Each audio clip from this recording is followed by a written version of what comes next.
My life took a weird turn the day Mrs. Baker walked into our store, right when I was stacking some plates. I grew up here, you know?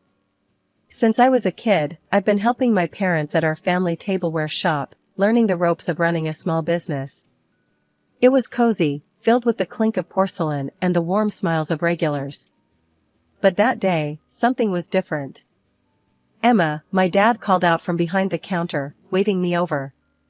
Mrs. Baker, the owner of the bakery next door, was with him, a stern look on her face that didn't match her usual cheery public persona. I wiped my hands on my apron and approached them. "What's up, Dad?" "Mrs. Baker here has a proposal," Dad said, shooting a glance that seemed a mix of confusion and curiosity. She didn't waste any time. "Emma, I've been talking to your father about a potential partnership between our two businesses." I raised an eyebrow, crossing my arms. "A partnership? Like what, turning the bakery and the shop into some sort of megastore?" "Exactly," she nodded sharply. "And there's more. I think it would be a good idea if you and my son, Michael, got to know each other better." I choked on my own breath. "Wait, what? Michael? Why?" "It's simple," she snapped, her voice firm, almost commanding. "Michael and you getting together would make this business merger smooth. It makes sense, Emma. Think about the potential." I looked over at Dad, who seemed just as stunned but intrigued. "You're talking about a marriage merger? Like in the movies?" "Yeah," Mrs. Baker continued. "It's all for the business, sweetheart. You two could be a power couple, the face of a new joint venture. It's practical." Dad nudged me gently. "Emma, just meet him. No harm in that, right?" I sighed, looking from my dad's hopeful face to Mrs. Baker's stern one. "Fine. I'll meet him. But I'm not promising anything more than that." "Good," Mrs. Baker smiled, her expression softening just a bit. "He's coming by tomorrow. You'll see, it might work out." The next day, true to her word, Michael came into the shop. He was taller than I expected, with a kind smile and a way of moving that was confident but not overbearing. We talked over coffee, surrounded by the clinks of our store, and I had to admit, he was nothing like his mother, polite, funny, and surprisingly down to earth. "So, your mom tells me we're supposed to save the family businesses by getting hitched," I joked, trying to keep the mood light. He laughed, a genuine, hearty sound. "Yeah, she has a way of putting things, doesn't she? Look, I know this is weird, but I think we could make a good team, in business at least." I found myself nodding, more taken with him than I wanted to admit. "Maybe. If the business side of things works out." As he left, I couldn't shake the feeling that this crazy idea might just work, or at the very least, it wouldn't be boring. Marrying Michael had felt like stepping into a whirlwind. Before I knew it, our businesses were smashed together into one big store. It sounded good on paper, but living it was another story. Mrs. Baker had her fingers in every pie, literally and figuratively. It wasn't long before she started calling the shots at the store, her store now, I guess. One Monday morning, I was setting up the display when Mrs. Baker stomped in, her heels clicking loudly against the tile floor. "Emma, those plates go in the back. The front is for the pastries now," she barked, not even a good morning. I bit back my irritation. "Sure, Mrs. Baker. I'll move them. And call me Janice, we're family now," she said, but it sounded less like a warm invitation and more like a command. I shuffled the plates to the back, muttering under my breath. The change was more than just physical space, it was in everything. I wasn't just selling tableware now. I was up to my elbows in flour and sugar, helping with the pastries when the baker called in sick, which seemed to happen more than it should. One afternoon, while I was wiping down tables, Michael came over, a rare sight since he mostly handled the bakery's supply side. "How's it going, Em?" he asked, leaning on a clean table. I shrugged, keeping it cool. "Just peachy. I never imagined I'd know so much about pastries." He chuckled, scratching his neck. "Yeah, Mom can be a bit much." But she knows the business, you know? I nodded, though I didn't completely agree. Sure, she knows her stuff. But I feel more like I'm just another one of her employees, not a partner. Michael frowned slightly. It's just the way she does things, Em. Give it time, she'll ease up. I doubted that, but changed the subject. We talked a bit more about some minor tweaks to the menu before he was called away. Things didn't ease up. If anything, they got tighter. I found myself staying later, cleaning up after closing, something I never had to worry about before. One evening, I was finishing up, and Mrs. Baker was counting the day's earnings, her lips a thin line. You missed a spot on the counter, Emma. And make sure those trays are spotless, she ordered without looking up from her papers. I cleaned the spot she mentioned, my hands moving automatically. Janice, I was thinking, maybe we could try some new designs for the tableware, to match the pastries? She barely glanced at me. No need. The current ones sell fine. Focus on what's selling, Emma. That's the bottom line. Her words stung a bit. I was used to having ideas, being part of decisions. Now, it felt like I was just here to follow orders. I missed the old days, the old store, my old life. Moving in with my husband's parents wasn't my idea of a perfect setup, but Janice insisted it made sense. Why waste money on rent when you can live here and help out more at the store? She had said. Her house was just a short walk from our joint business, making it all too easy for me to spend most of my waking hours there. At first, things seemed okay. The bakery and store were booming, and revenue was up. I was busy, sure, but it felt like we were all pulling together for a common cause. That was until I realized the price I was paying. I had to drop out of college. You won't need a degree to sell plates and pastries, Janice told me, dismissing my dreams as if they were crumbs on the table. One chilly morning, as I was arranging a new batch of ceramic teapots that had just arrived, Janice marched in, her eyes scanning the store like a general assessing their troops. Emma, why are these teapots here? I told you, the new pastry display goes in this section, she said, her voice sharp, cutting through the morning calm. I sighed, pushing down the irritation bubbling inside me. Sorry, Janice. I thought they'd catch more eyes here. I'll move them. She watched me, her arms crossed. Look, Emma, I appreciate your ideas, but we need to focus on what sells. Pastries are selling, not these fancy teapots. I moved the teapots to the back, feeling a sting of frustration. It was becoming clear that my role here was more about following orders than bringing any of my own ideas to the table. Later that day, Dad came by the store. It was becoming a rare occurrence. He looked around quietly, a somber look on his face. We found a quiet corner, and I asked him straight up, Dad, why don't you come by much anymore? He sighed, looking tired. Emma, things have changed. Janice has, well, she's taken over completely. I'm just in the way here. I frowned, confused and a bit angry. But it's our store too. Can't you talk to her? Dad shook his head. It's not that simple. The contract we signed. I didn't look at it close enough. It's all tilted in her favor. I'm basically out of the loop. I clenched my fists, feeling betrayed. That's not fair, Dad. We should do something about it. He patted my shoulder, trying to smile. It's business, Emma. I guess I just got outplayed. Just try to get along, okay? I nodded, though resentment simmered inside me. After Dad left, I went back to work, my thoughts chaotic with anger and helplessness. A few days later, Janice caught me rearranging some of the displays to make room for new stock. Emma, what are you doing? I didn't approve this change, she snapped, her eyes narrowing. I stood my ground this time. Janice, we need to make room for new stock. These items aren't selling. We can't just push pastries, people come here for variety. She stepped closer, her voice low and harsh. Listen here, I know what I'm doing. This isn't some little game, Emma. It's a business. My business now. You do well to remember that. Her words hit hard, and I was left speechless as she walked away, leaving me to stew in my frustration. When the pandemic hit, it threw everyone into chaos, our store included. Sales nosedived as lockdowns kept our regulars tucked away at home. I remember standing in the middle of the eerily quiet store, feeling the weight of impending doom. It was clear we had to pivot, and fast, or we'd be another casualty of the crisis.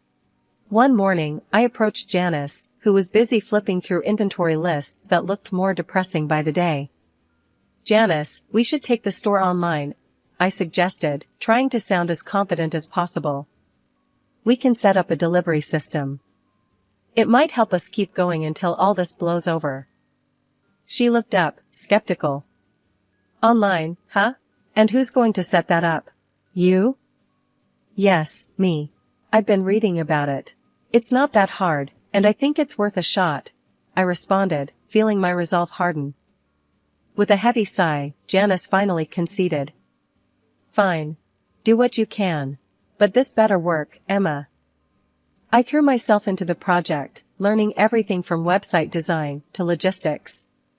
Surprisingly, or maybe not, the online shift was a hit. Orders started rolling in, and it wasn't long before we were busier than we had been in months.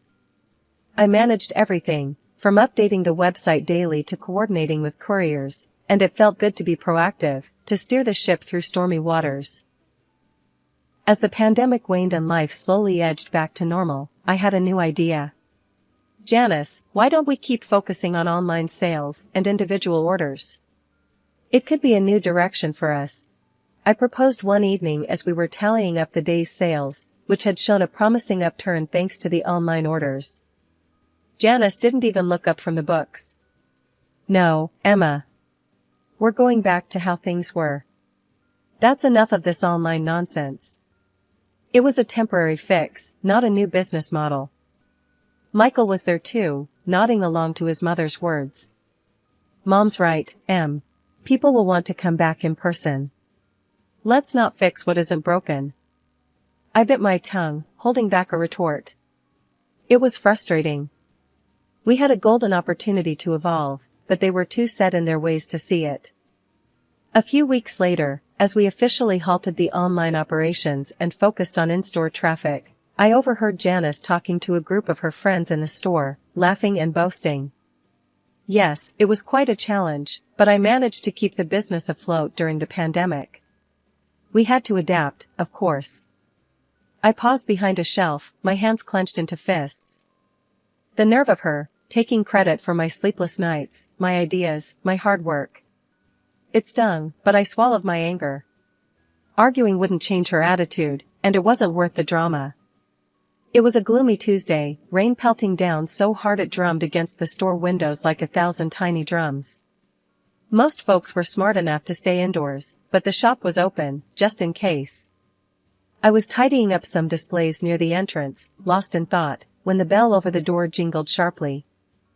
A small girl, no older than 8, stood dripping in the doorway. Her coat was soaked through, hair plastered to her head, eyes wide and scared. I dropped the cloth I was holding and rushed over. "Hey there, sweetie, come on in. You're soaking wet," I said, guiding her gently inside. She shivered, clutching a small backpack to her chest. I got lost. I can't find my mom." "Don't worry, we'll find her, okay? Let's get you warmed up first," I reassured her, fetching a towel from the back to dry her off. As I was rubbing her hair dry, Janice stormed over, frowning deeply. "What's this, Emma? Why is this child here? She's dripping all over the floor." I frowned back, protective over the little girl. "She's lost, Janice. She needs help." Janice scoffed, waving dismissively at the girl. "She's probably just a beggar. We don't need this kind of trouble. Get her out of here before she scares away any customers." I stood up, feeling my temper rise. "She's a child, Janice. It's pouring outside. We can't just throw her out. Do I have to remind you that this is a business, not a charity?" Janice snapped, glaring at both of us. Before I could argue further, Michael walked in, catching the tail end of our conversation. "What's going on here?" His mom explained with an impatient gesture towards the girl. Emma wants to turn the store into a homeless shelter. I say she goes out the same way she came in. Michael looked at the girl, then at me, and sighed. Emma, Mom's right. We can't start taking in strays. It's bad for business. As the argument heated up, I made a decision. I couldn't leave her out there alone. Ignoring Janice's protests, I picked up the phone and dialed the local police station. The police arrived quickly, given the weather and the circumstance. One of the officers wrapped the girl in a warm blanket I had brought from the back. They thanked me for keeping her safe and took down some information. Before she left, the girl hugged me tightly. "Thank you," she whispered. Watching her leave with the officers, hopefully to be reunited with her family soon, I felt a mix of relief and frustration. Janice walked over, her expression hard. "I'll be docking your pay for the day, Emma. And you can clean up this mess yourself," she said coldly. I was too tired to argue. The rest of the day passed in a blur of scrubbing and silent treatment from Janice and Michael. Their attitude stung, but holding that scared, grateful girl in my arms, I knew I'd done the right thing, no matter what they thought. It was a regular Thursday morning at the store, just a week after the rainy day incident with the lost little girl. I was rearranging some of the newer pastries, when the bell above the door chimed. I looked up, expecting another customer, but instead, I saw a well-dressed man I'd never seen before. He walked straight to me, his expression serious yet friendly. "Good morning," he greeted. "Are you Emma?" "That's me," I replied, a bit puzzled. "Can I help you with something?" "Yes, actually. I'm Thomas. I don't know if you remember, but you helped my daughter last week, when she was lost. She hasn't stopped talking about how kind you were." I blinked in surprise, remembering the little girl's tight hug. "Oh, yes, of course. I'm just glad she's safe now. How is she?" "She's great, thanks to you," he smiled. "I actually came here to thank you personally and also to offer my help, if you ever need it." I was taken aback. "That's very kind of you, but I don't know what you could help with." Thomas handed me his card. "I'm a lawyer. I specialize in business and contract law. After what my daughter told me about how you treated her, I thought maybe if you ever need legal advice or anything, I could be of service." I stared at the card, then at Thomas. A lawyer could be useful, especially now. Actually, there might be something. But it's a bit complicated. Thomas nodded, gesturing toward a quieter corner of the shop. "I'm all ears." We sat down at one of the tables, and I briefly explained the situation with Janice and the store, how things had changed after the merger, my reduced role, and my father's situation. Thomas listened intently, occasionally nodding. "It sounds like you've been put in a tough spot. If you can get me the merger documents, I can take a look, see if there's anything that can be done legally to renegotiate your position or at least get you some more control." I fetched the documents from my file at home and brought them to Thomas the next day. He promised to look over them and get back to me as soon as possible. True to his word, a few days later, he called me into his office to discuss his findings. "Emma, I've gone through everything," Thomas began as soon as I sat down in his office. "There are a few areas where the agreement seems heavily biased against your father. It looks like there were some oversight and possibly misleading information when he signed." My heart pounded with a mix of anger and relief. "So, what can we do?" Thomas leaned forward, his eyes sharp. "We can challenge the agreement based on these discrepancies. It's not a guaranteed win, but it's a start. You have a right to fight this, Emma." I nodded, feeling the weight of the decision. "Let's do it. It's time I took a stand."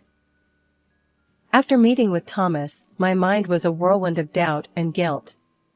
Was I doing the right thing by challenging my husband and his family? The thought of ruining their lives weighed heavily on me as I headed home. But as soon as I stepped through the door, the scene that greeted me swept all my doubts away. The house was bustling with noise and guests. It was our wedding anniversary, an event I had completely forgotten about in the midst of all the chaos. As I hesitated at the entrance, trying to process the celebration, Janice spotted me. Her face flushed from drink, she stormed over, her voice loud and slurring. "There you are. Wandering the streets when you should be here serving your guests," she shouted. I tried to apologize. "Janice, I'm sorry, But before I could finish, she hurled an empty plate in my direction. It smashed against the wall right next to my head, shards scattering across the floor. The room fell silent, all eyes on us. My heart pounded in my chest, a mix of fear and rising anger. Then Michael staggered over, wine glass in hand. He sloshed the contents onto my hands and blouse. "Clean yourself up, you're a mess," he slurred, chuckling. Janice joined in the laughter, and a few of the guests murmured uncomfortably, not sure how to react. That was the last straw. I felt something inside me snap, the last thread of tolerance for this life I was living. I straightened up, wiping my hands on my skirt, my voice steady and loud. "Enough," I declared, silencing the room. "I've been to a lawyer, and I'm filing for a divorce." The shock was palpable. Michael and Janice froze, their smiles fading. "Who do you think you are?" Janice hissed, stepping closer. "I am someone who no longer accepts being treated this way," I continued, my voice clear and confident despite the trembling in my knees. "I am protesting the merger agreement. There has been fraud, and I've already sent the documents to the authorities and the court." I could see the fear flicker in Janice's eyes, her tipsy bravado slipping. "You can't do this to us," she stammered. "I also intend to seek financial compensation for all the abuse," I added, not letting her interrupt. I turned, heading upstairs to pack my things. Behind me, I could hear Janice scrambling after me, her tone suddenly changing to one of desperation. "Emma, please, let's talk about this. We can sort something out." I stopped at the top of the stairs, facing her one last time. Pulling out Thomas's business card, I held it out. "You can discuss it with my lawyer. From now on, that's how we communicate." Packing my bag was quick, I didn't have much I wanted to take from that house. With every piece of clothing, every personal item, I felt a bit more free. After what felt like an eternity of legal battles and emotional upheaval, the final court hearing was more than just a procedural event, it was the day I reclaimed my life and my family's business. Standing beside Thomas, my lawyer, I watched with a steely resolve as the judge delivered the verdict that would set everything right. "The court finds in favor of the plaintiff," the judge announced, his voice echoing in the silent courtroom. "It is clear from the evidence presented that the defendant engaged in fraudulent activities to secure control of the business. Therefore, the original merger agreement is hereby nullified, and full ownership rights will revert to the plaintiff and her father." Janice, my former mother-in-law, sat stiffly, her face unreadable. Beside her, Michael looked down, unable to meet my gaze. The court also imposed a hefty fine on Janice and ordered her to pay financial compensation, which conveniently matched the value of her shares in our business. It was more than justice, it was poetic. The business that my father and I had built with love and hard work was ours again, and Janice was out, forced to find employment elsewhere due to the financial ruin that her greed had brought upon her. Back at the store, Dad and I wasted no time in making changes. Replacing the generic fittings with our cozy decor, we brought back the community vibe that had defined our place in the neighborhood. As I reintegrated into the day-to-day operations, I also decided to pick up where I had left off with my education. Going back to college felt right. I knew now more than ever how important knowledge and education were, especially if I wanted to take our business to new heights. Life without Michael was strangely liberating. After the divorce, he had pleaded for forgiveness, hoping to salvage our marriage, but too much had happened, and my decision was firm.